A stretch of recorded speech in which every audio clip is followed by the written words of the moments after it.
FM Business, intégral placement, idée de fonds. Et oui, avant de partir dans l'espace tout à l'heure, on vous apporte des idées de fonds de gestion dans lesquelles investir avec Mara Dobrescu depuis Morningstar. Bonjour Mara. Avant d'investir, Mara, il faut regarder l'historique de performance des fonds. Toujours regarder le track record. Et justement, on peut dresser un bilan des 10 dernières années pour les fonds alloués en Europe. Oui, alors les fonds d'allocation ont connu un franc succès ces dernières années. Le total des encours pour ces fonds en Europe, il a plus de doublé ces 4 dernières années. Il s'établit à plus de 1500 milliards d'euros à fin 2016. Mais il faut savoir que ce succès en termes de collecte cache des performances en fait plutôt décevantes pour les investisseurs.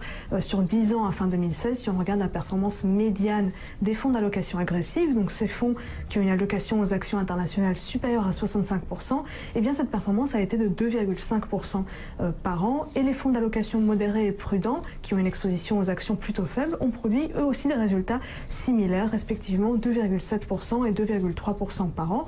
C'est assez contre-intuitif parce qu'on aurait pu logiquement s'attendre à ce que les fonds plus risqués, ils s'en tirent mieux sur le long terme. Et là c'est l'inverse, les fonds plus risqués ont fait moins bien que les fonds prudents. Comment ça s'explique, Mara ?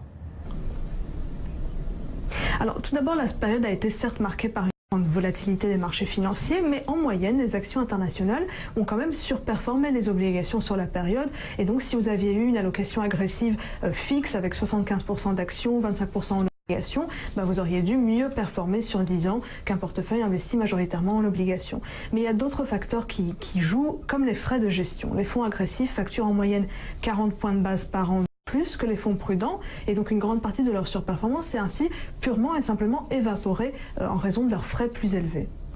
Donc des frais qui grignotent les rendements. Y a-t-il aussi d'autres raisons derrière cette contre-performance ? Oui, alors on a identifié un autre facteur assez significatif. On constate que la plupart des gérants allocataires qui sont basés en Europe, ils ont un biais assez structurel vers les actions européennes, même lorsque leur mandat leur permet quand même d'investir à l'international. Le poids de l'Europe dans les indices actions mondiaux, il est d'environ 20%, mais les fonds d'allocation agressive domiciliés en Europe, ils ont eu en moyenne une exposition 2 fois plus importante à l'Europe, de l'ordre de 40%. Or, au cours des 10 dernières années, les actions européennes ont fait moins bien que le marché américain, et donc ça explique que les allocataires européens n'aient pas vraiment réussi à tirer profit de la hausse des marchés actions au niveau mondial. Pour ceux qui se demandent dans quels fonds investir, lesquels tirent quand même leur épingle du jeu ?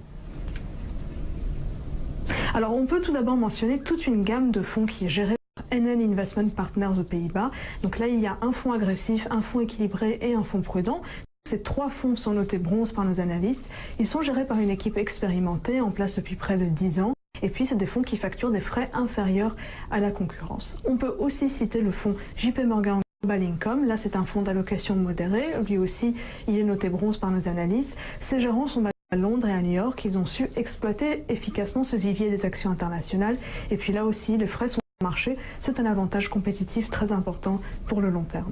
Mara Dobrescu, donc sur cette performance des fonds alloués en Europe, performance sur les 10 dernières années et quelques-uns qui s'en sont quand même bien tirés. Merci Mara, on vous souhaite une bonne séance.